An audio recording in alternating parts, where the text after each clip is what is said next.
pilsonību. Dotajā momentā Latvija neatbalsta to. Un, ja mums ir jāizvēlās, piemēram, vai tu ASV dzīvo vai Kanādā, un ja tajā momentā, kad tu izvēlies, bieži vien varētu izvēlēties arī to Kanādas vai to ASV pilsonību. Un tas ir vēl viena lieta, kas tiek atņemta nost tā iespējai, ka mēs atgriežamies atpakaļ Latvijā kaut kad nākotnē.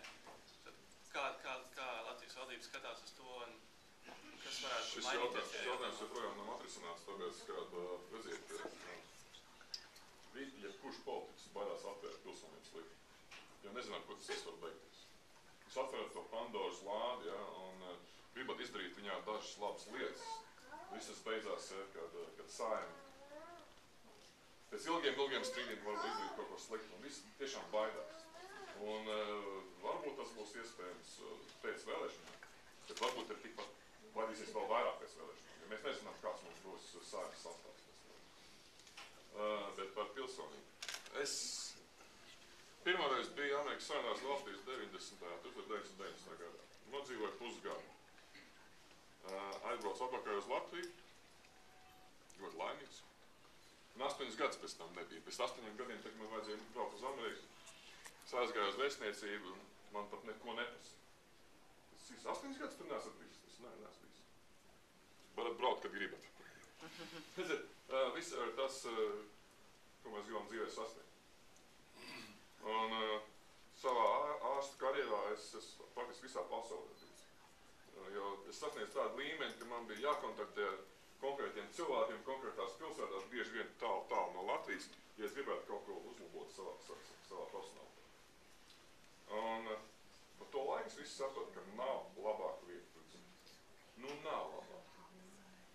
Tā ir viena no labākajām vietām, un jūs dabūsiet daudz komplimentus no daudziem cilvēkiem, kas apmeklē Latviju, ka tā ir viena labākā vieta pasaulē. Jums ir kāds arguments pret? Neviens. Jums nebūs neviens arguments pret. Ja kādiem cilvēkiem pastāst pasaulē, ja, parasti, man vēl vakar. Liberālā partija bija. Jā, gan atjauts tas liberālā. Jā, viņš man atrast, ziniet, es esmu bijis vairākas reizes Latvijā, un ziniet, kā jums tur?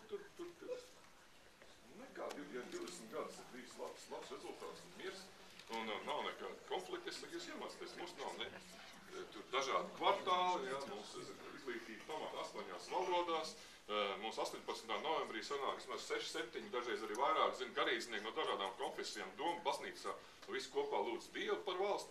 Es saku, varam nosaukt tādu otru valsti. Es saku, vēl nav ne zemestrīces, ne plūdi, mums taču nekas nav. Es biju vienā konferencē Ņujorkā par ūdens problēmām. Es sēžu pie tā galda, tā kā tāds, dīvainītis. Es saku, ziniet, mums lietus līst, mums ir jūra, mums ir upes, mums ir dzeramais ūdens, mums vienīgā problēma viņu nesaindē. Tā ir vesels rindu vietas, kur tas ir problēma. Mums arī sniegs ir. Un mums ir 4 gadi laika, mums ir viss, ko cilvēks vispār var vēlēties. Mums ir zaļa krāsa, mums ir zeltaina krāsa rudenī, mums ir balta krāsa ziemē. Tas ir, ziniet, nav tāds tāds. Mums ir ļoti skaists meitenes. Skaistākās. Jūs ziniet, jo man lielās, ka tā ir tā